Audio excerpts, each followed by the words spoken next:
In the last episode, we had a bit of progress. We built things, and we have a bit of metal left over, so we might as well use it now. We have one piece of metal, one solitary metal bar. And we have a pretty decent welfare now, because people are much happier now that we have power throughout the entire night, I hope. We are going through it quite fast, but I'm hoping we can do it. Let me just reset my countdown. There we go. And in this episode, I want to start getting the... we only have 2 bots. I think we had 3 at some point. But yeah, bots will deteriorate at some point. And they will do so much quicker if they are outside. Okay, we have 2 metal bars now. So if I put in one here, I would like to have an oxygen generator here. We might go with a small one. Can I put it there? Come on. I can put it there. That is absolutely fine. So we need to connect that too. And then from here we'll probably go with one airlock, which will be happening later. The second airlock is kind of a failsafe in case this one gets destroyed, because then we'd be trapped inside the base, which kind of sucks. It also helps to have a second airlock near where you want to have a second starport, or the actual starport.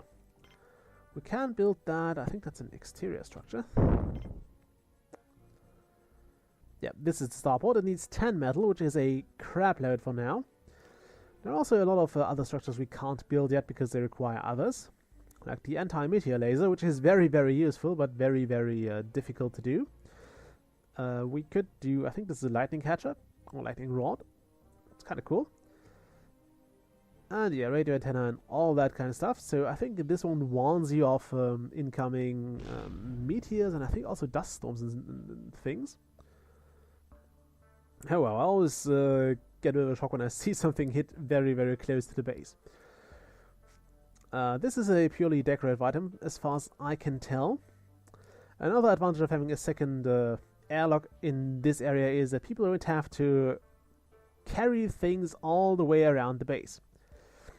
Which obviously is a bad thing to force them if, for example, there's a sandstorm, because you've seen how slow they are. And if you're trapped over here and a sandstorm happens and you have to go all the way in here, you might be as well dead by the time you arrive at the airlock. And we don't want that to happen, do we? So, yeah, monolith, I don't know what that's good for. Neither the pyramid. I think those are basically just vanity things and milestone items.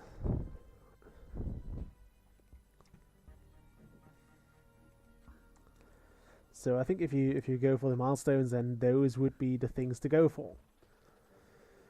Some other things I would like to see would be a bit of a progression here, like the workers could get a bit faster. Then again, it seems like the machines are doing most of the work here, so I guess it makes sense.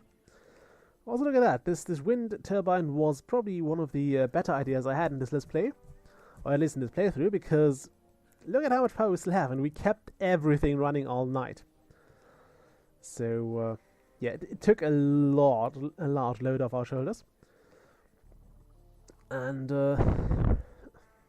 I really don't regret having built this. I'm also trying to put my microphone down a bit, so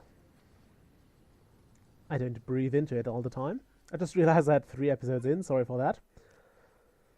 Okay, so we are good on food as far as I can see here. We have plenty of vegetables. Your Mr. Meal Maker here can make meals from purely vegetables too. So it really doesn't need like meat or vegetables, or both of it. It just takes one and does something with it. The meals are fine either way. Okay, so how are we looking on metal? We have none. That kind of sucks. Also, another thing we want to get as soon as possible would be more spares. Because if those run out, I've had games ending because I simply ran out of spares. And it sucked. Believe me that, it sucked. because it's kind of the point where your base starts slowly deteriorating unless you have a big supply of resources, which you can turn into a factory and into more spares. If you don't have that, and you run out of spares, and your power supply starts breaking down, you're doomed. You're pretty much doomed, and all you can do is watch your base slowly die. Ooh, that might be a trader. It is a trader. Lovely. So, come on. Now, how do you trade? I think it was this. No. Trading ship has landed. Let's click that. Oh, there we go. Now we can. This guy's a freelance food trader, which means he has... we could buy the GM onion DNA from him, which would allow us to make gene-modified onions. Not tomatoes, onions. We could sell him... I'm going to sell him some things because he has money. So I'm going to sell him like 4 vegetables and maybe some bioplastics, and I want 40 money in return. Alright, he has a bit of commission here. So, can I just do multiple? Okay, so we don't get 1 for 1. But we want this money. So we'll just go with that. And as you can see here, starch is worth 5, vegetables are worth 5, bioplastics worth 10. So I generally want to trade away the plastics over the starch. Although, at some point you will have quite a bit of that. So, it might be worth just placing another bioplastic maker. Or it might be a good idea to just sell off the starch as a trading good, as a basic commodity, and that's all it's good for. I mean, that and making bioplastics. And yeah, now we're having a bit of a jam at the airlock here. And that's another reason why you probably want 2 or 3 airlocks near the places where you want to trade. And then again, I'm not sure if I could place one here because we don't really have much space. I could probably do one here and go out like this, but I don't really want it. It would look silly. Okay, no more mining. Also, why can't 2 people go in at the same time? This also seems horribly inefficient. Okay, this guy still gets 1 more vegetable. And there we go. You should also try never to sell all your things. Also, we're at 15 colonists now. We have 8 beds, so it might be a good time to get more of those. Luckily, those only require bioplastics. We'll do 2 more beds. You can pretty much cram this place full of them. There is nothing else you can place in the dormitory. And also, we do have a lot of potential for using up more energy. If we so desire, that is. We might not want to, because at some point we will be out of it. Okay. And we also want to make sure we don't have too many colonists, because at some point they will eat more than we can handle. Right now we seem to be doing okay. Let's see, how many biologists do I have? I have 4 of them. So we have 1, I think, yeah, this one doesn't need any things. So this one doesn't need to be maintained. This thing, come on. You, can I turn? Yeah, I can. Okay, how much maintenance does this thing need? A bit of it. It also creates things very, very slow. So, you have been warned about that. Yeah, everything is in reasonable working order. So I think we could place another pad. I think we could just place another of those pads.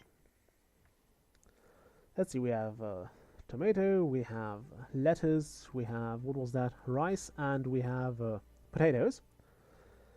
So if we place, say, peas or radishes.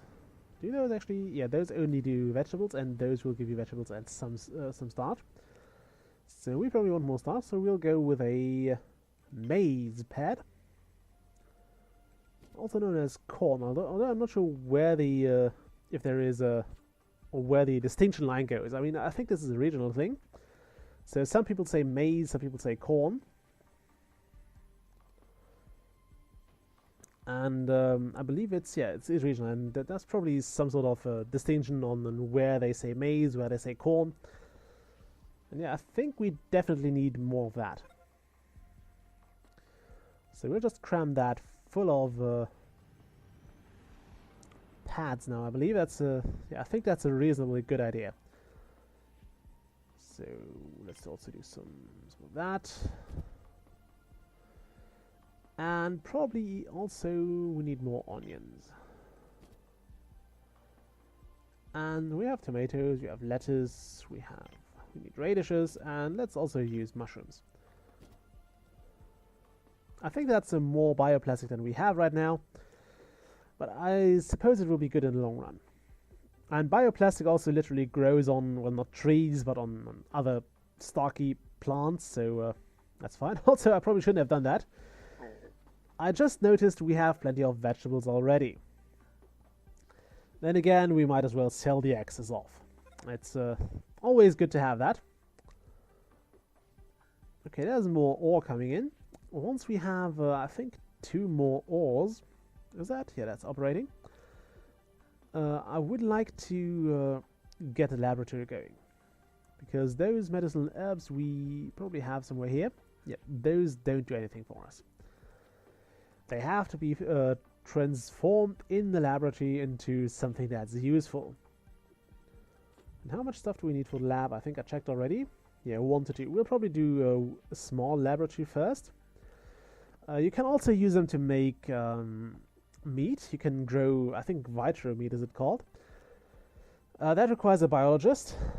And I think it requires a lot of time of a biologist. Also a lot of water, and it doesn't need oxygen, but it requires a bit of stuff, and it's just, I don't think it's worth it. In the early game, it's not really worth it. Later on, you might want to do it, because it's, I think it's a fairly good source of food. Although I believe it's just way less efficient than the good at planting.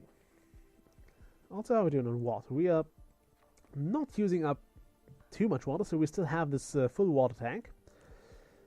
I just like to have a small water tank as a backup, because at some point you might end up overusing your capacities or your production. I mean, this is fluctuating over time, so it's definitely a good idea to have at least this little buffer to draw from. Okay, now let's see. This might actually not last us through the entire night. In the end, if the wind picks up again, we might have a decent chance of making it. Yeah, it's generating a bit more. Wind is picking up, so I suppose it will be fine. And as you can see here, we are not too short on metal right now. We will be very, very soon. Because next thing we need is the laboratory. We are running low on medical supplies. We still have 4 of them in here. And I really don't think you need more than 1 medical cabinet at any given time. At least not per sickbay. We might need a bigger sickbay at some point, because we will have more injured people. And I think if you have intruders, you do need the bigger sickbay, because they will injure people, and I think then it kind of gets urgent. So you'll want to have a way to treat people then. For now, however, we'll place that over here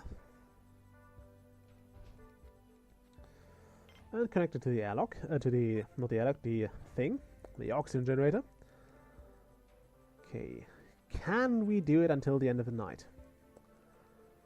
Probably not, but okay, let's shut this down. Let's also shut down the storage unit, I guess. Okay, I think we can do it. And at some point I might actually stop accepting colonists, because because I think we are hitting a kind of a choke point. I mean, as long as you can handle them, more colonists are always a good thing, but there comes a time when you don't actually have that ability anymore, because you don't have the food production or whatever to just do it. And at this point, you do want to stop accepting colony ships. And it's kind of important to see when it happens. I believe we are still doing fine. However, I think it might be a good idea to increase the amount of workers we get. What? Stop that. Thank you. So we'll probably do this. We'll go with slightly less engineers. We also only need 10% medics. We don't need guards yet. But we do need a lot of workers because they are used for pretty much everything. From hauling to building, actually they don't build, but from hauling to mining to preparing resources. I think it's never a bad idea to have more workers, and I think I'll stop at 25 colonists for now, and then we'll expand the colony a bit and see how things progress. This is always a good indicator of how well your colony is maintaining itself. If the meal maker is getting empty and you don't have any food left, you might want to do something about it. Also, next episode we'll have a trader. Until then, bye!